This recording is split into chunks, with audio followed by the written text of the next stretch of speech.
सेवादाते आहेत आणि त्यांच्या क्षेत्रातील जे दूध उत्पादक आहेत यांचा समन्वय साधण्यासाठी मी या कार्यक्रमाचं आयोजन केलेलं आहे. तर आपली उपस्थिती पाहून मी प्रथम आपल्या सर्वांचं आभार व्यक्त करतो. तर आपल्याला माहीत आहे की आपल्याला सर्वच जण म्हणतात की आपल्या क्षेत्रात दूध वाढायला पाहिजे, आपल्या क्षेत्रात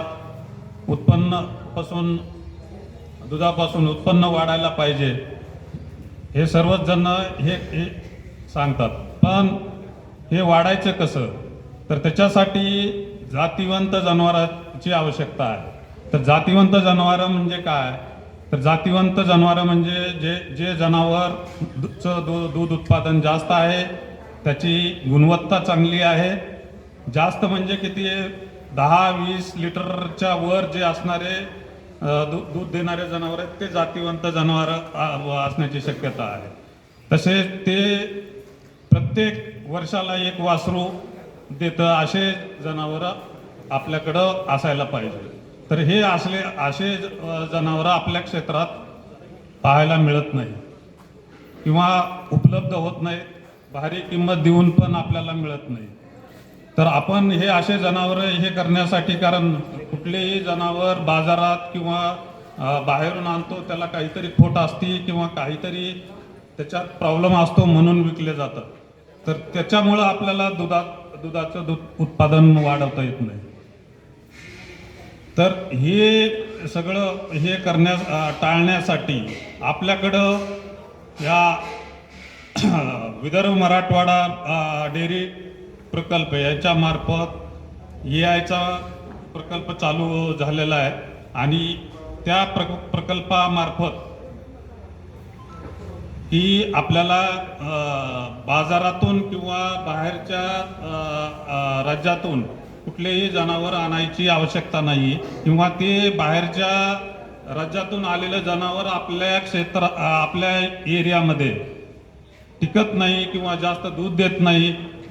त्याच्यामुळं आपल्याला दुसरा पर्याय हाच आहे की आपल्या क्षेत्रातच आपल्या जनावरापासून चांगल्या जातिवंत जनावरं उत्पन्न करणं हाच एक पर्याय आपल्यासमोर आहे. तर त्याच्यासाठी एक EI प्रकल्प असा हे या विदर्भ मराठवाडा दूध प्रकल्पामार्फत राबवला जातोय, ज्याला राष्ट्रीय गोकुळ मिशन अंतर्गत हे गव्हर्नमेंट ऑफ इंडिया मार्फत प्रकल्प चालवला जातोय, ज्याच्यामध्ये शेतकऱ्याच्या दारात कृत्रिम रेतन सेवा हा प्रकल्प आहे.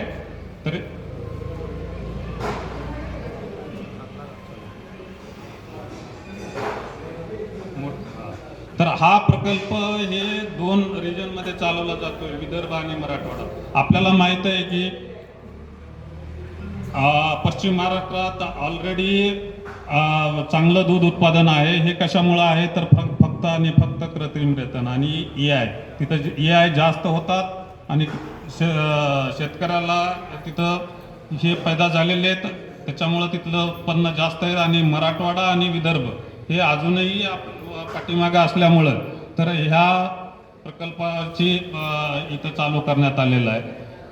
तर या प्रकल्पामार्फत जवळपास हे जे सेवादाते आहेत, तुमच्या निळ्या शर्ट, मी त्यांना विनंती करतो की त्यांनी जाग्यावर फक्त उठून उभा राहावे.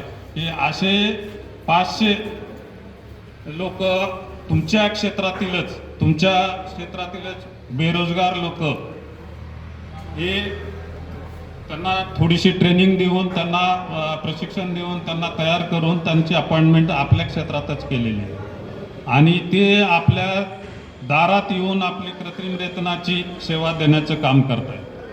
तर याच्यामध्ये तुम्हाला कन्व्हेन्शनल आणि सेक्स सॉर्टेड असे दोन्ही प्रकारचे सिमेंटची सेवा उपलब्ध आहे.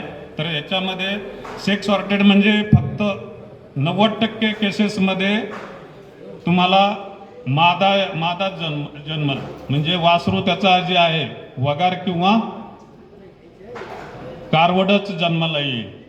आता पहिलं होतं की बाबा त्याच्यात 50% पॉसिबिलिटी असायची की गोर होण्याची किंवा कारवड होण्याची, पण इथं आता असं आहे की 90% केसेसमध्ये कारवडच होणार. तर अशी सेवा हे फक्त तुमच्या एका फोन कॉलवर उपलब्ध आहे. तुमच्या जाग्यावर कुठं तुम्हाला जनावर दवाखान्यात किंवा कुठेही घेऊन जाण्याची आवश्यकता नाही आहे, पहिलं जसं आपण घेऊन जावं लागत होतं. तर हे असे 500 लोक कार्यरत आहेत पूर्ण ह्या 10 जिल्ह्यामध्ये. त्याच्यापैकी आपल्या जालना जिल्ह्यामध्ये 58 लोक कार्यरत आहेत आणि यांनी आतापर्यंत आपल्या जालना जिल्ह्यामध्ये जवळपास 2.5 वर्षामध्ये 51,000 EI परफॉर्म केलेले आहेत. 51,000 गायी भरवून त्यांना प्रेग्नंट करण्याचं काम केलेलं आहे. त्याच्यापैकी आज उपलब्ध आपल्याकडं जवळपास 11,000 वासरं हे झालेले आहेत. तर कुठे साहेबाला मी सांगू इच्छितो की 11,000 पैकी 6,000 जरी आपण फिमेल पकडल्या तरी पुढच्या वर्षी आपण त्याला 10 लिटर ॲव्हरेज न आपण जरी हे केलं तरी 60,000 लिटर आपलं दूध वाढू शकते ह्या प्रकल्पामुळे. तर हे झालं फक्त कन्व्हेन्शनल EI मुळे. आताचे जे रिझल्ट आहेत हे सगळे जास्तीत जास्त कन्व्हेन्शनल EIचे. पण इथून पुढं आता जे आपल्याला करायचे ते सगळे सेक्स सॉर्टेड करायचे, ज्याच्यामध्ये 90% फिमेल असणार आहे, ज्याच्यामुळं फक्त दूध आणि दूधच राहील फक्त. तर आपल्या सर्वांना विनंती आहे की या योजनेचा प्रत्येकानं याचा लाभ घ्यावा.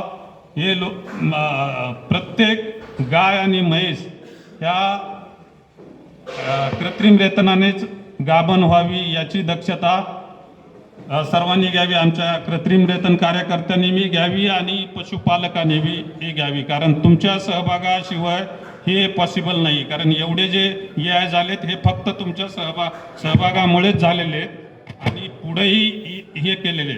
तर याच्यातही अजूनही कुठं अगर काही ठिकाणी जर समजा वॅकन्सी असेल किंवा हे असतील किंवा चांगला तिथं प्रॅक्टिशनर असेल तर तुम्ही आम्हाला सजेस्ट करावं. त्या एरियामध्ये सुद्धा आपण सेवा चालू करण्यात येईल. तर यांची रिक्रुटमेंट आम्ही काय करतो की त्याच क्षेत्रातील त्यांना अपॉइंटमेंट करतो, कारण तो 24 घंटे त्या क्षेत्रात अवेलेबल राहावं. तर यांना काउन्सिलिंग करून आपल्या प्रोजेक्टबद्दल हे करतो. नेक्स्ट काय स्लाइड.